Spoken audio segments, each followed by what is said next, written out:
Cae Constantinopla y con ello el Imperio Bizantino a manos de turcos otomanos, acabando con lo que quedaba del Imperio Romano de Oriente, abriendo la puerta a los musulmanes para entrar a Europa e iniciar cruentas guerras contra los cristianos.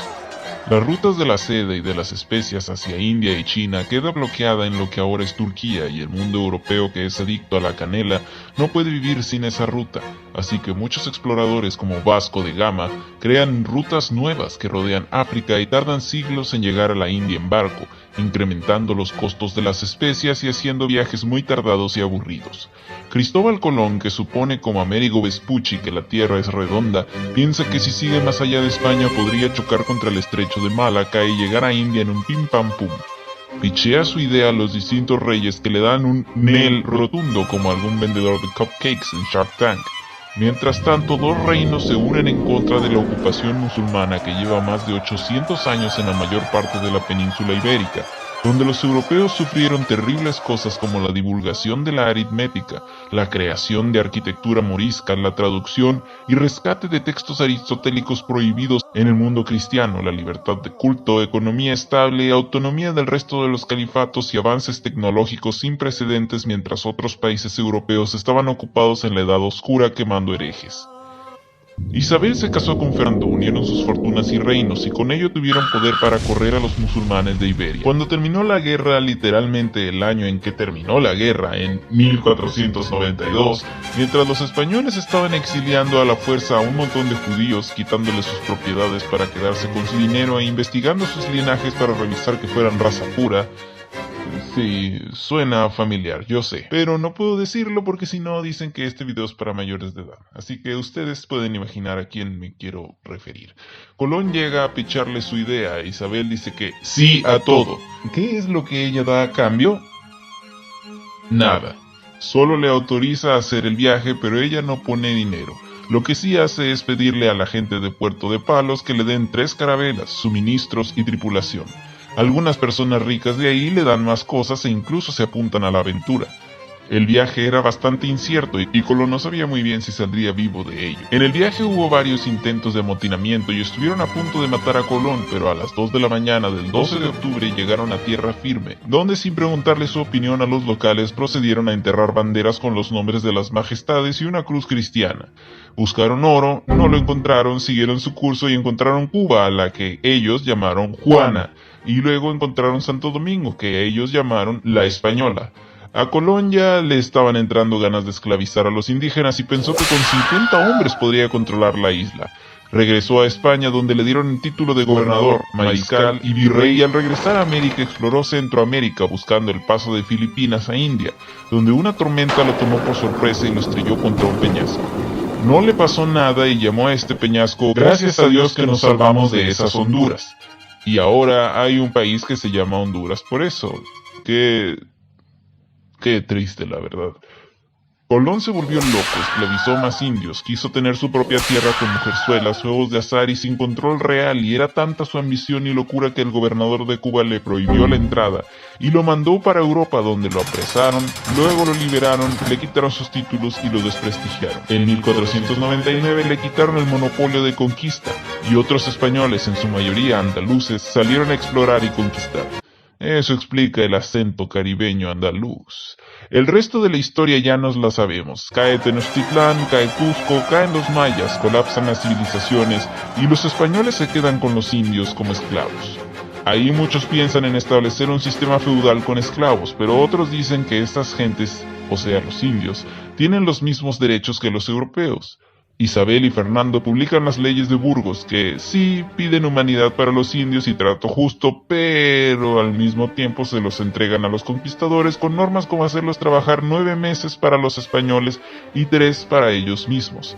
A su vez, en tierras americanas nadie hizo caso a estas leyes, y usaron a los indígenas como esclavos y entre enfermedades y trabajo forzado, acabaron con la mayor parte de la población.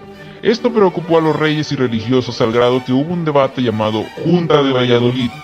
De un lado, Ginés de Sepúlveda, que decía que básicamente los indios eran salvajes, caníbales inferiores a los simios, que debían ser esclavizados y jamás podrían ser evangelizados por ser inferiores. Mucho de su argumento, en resumen, justificaba la conquista y el maltrato porque eran bárbaros que debían ser sometidos a Jesús.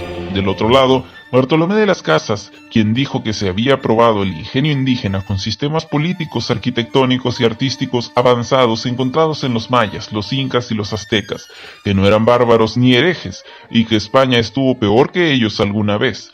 Los que apoyaban a Bartolomé decían que no podía haber herejía de gentes que no conocían a Cristo, y que además el mundo cristiano no era dueño del mundo y no podía imponerse así como el Papa lo había establecido en diversas bulas. El debate continuó por mucho tiempo, y concluyó en que cambiaran las leyes de Indias. El método de conquista que sufrió el sur de México y el occidente de Perú acabaría por completo e iniciaría la era del sistema de misiones que vivió el noroeste de México y otras partes recónditas de Sudamérica. El rey estableció lo siguiente en sus ordenanzas del Nuevo Mundo en 1573. A los virreyes, presidentes, audiencias y gobernadores de las nuestras Indias del mar Océano y a todas las otras personas a quien lo infrascripto toca y atañe, y puede tocar y atañer en cualquier manera, sabed que para los descubrimientos, nuevas poblaciones y pacificaciones de tierras y provincias en las Indias están por descubrir, poblar y pacificar, se hagan con más facilidad y como conviene al servicio de Dios y nuestro, y bien de los naturales, entre otras cosas, hemos mandado hacer las ordenanzas siguientes. Los descubridores por mar o tierra no se empachen en guerra ni conquista en ninguna manera, ni a ayudar a unos indios contra otros, ni se revuelvan en cuestiones ni contiendas con los de la tierra por ninguna causa ni razón que sea, ni les hagan daño ni mal alguno, ni les tomen contra su voluntad cosa suya, si no fuese por rescate o dándoselo ellos de su voluntad.